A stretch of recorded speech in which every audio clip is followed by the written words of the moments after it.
سب سے بڑی خوبصورت بات سارہ نے کی،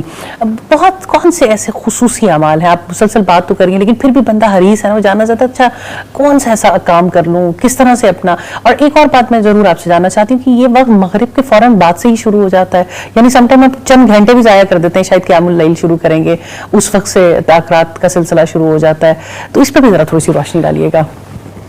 جی فائزہ، ایسا ہے کہ جیسے ہمارا شمسی سال ہے تو اس میں رات کے 12 بجے سے اگلا دن شروع ہوتا ہے اور اپ ٹل نیکسٹ نائٹ یہ رہتا ہے، لیکن قمری مہینوں کے اعتبار سے جب ہم دیکھتے ہیں تو رات پہلے شروع ہوتی ہے اور مغرب کے ساتھ اس کا آغاز ہوتا ہے اور فجر تک یعنی رات کا سجدہ جاری رہتا ہے، یہ حتی مطلع الفجر. تو یہ یعنی کہ پوری کی پوری رات اس کا لمحہ لمحہ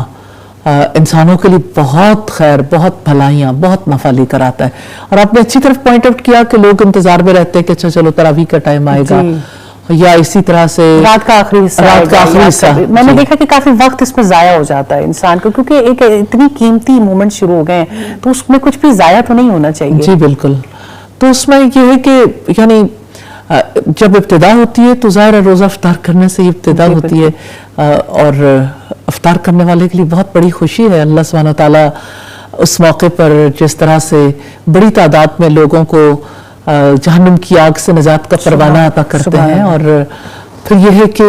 افطار کے ساتھ آپ افطار اور لوگوں کو کروا رہے ہیں. ویسے مجھے ہمیشہ یہ فیل ہوتا ہے کہ تاخراتوں میں جب لوگ افطار کرواتے ہیں تو تاخرات پوری کی پوری متاثر ہو جاتی ہے. شاید مردوں کے لیے اس طرح سے متاثر نہ ہوتی ہے اور جتنا خواتین اس سے متاثر ہوتی ہیں، کیونکہ نیچرلی پورے گھر میں ایک ہنگامہ رہی کسی کیفیت ہوتی ہے، بہت کچھ کھانے پینے کو بھی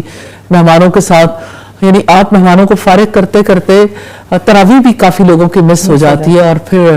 یہ ہے کہ اس کے بعد اس کو سمیٹنے میں پھر بات لذت بھی پیدا نہیں ہوتی جب آپ اتنے تھکے ہوئے ہوتے ہیں. تو نیچرلی یعنی کہ یہ موقع جو ہے وہ تھوڑا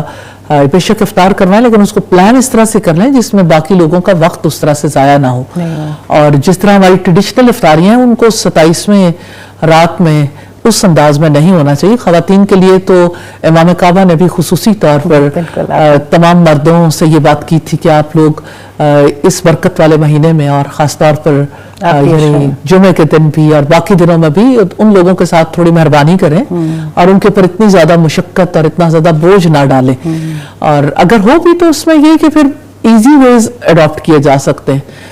جس میں کسی کے لیے بھی مشکل نہ ہو، جو کہ ہمارے یہاں پھر جب یعنی دعوتیں ہوتی ہیں تو اس کو اختیار نہیں کیا جاتا کسی بھی صورت. تو یہ ہے کہ پھر عام دنوں میں کر لی جائیں لیکن اس وقت سے زیادہ فائدہ اٹھانا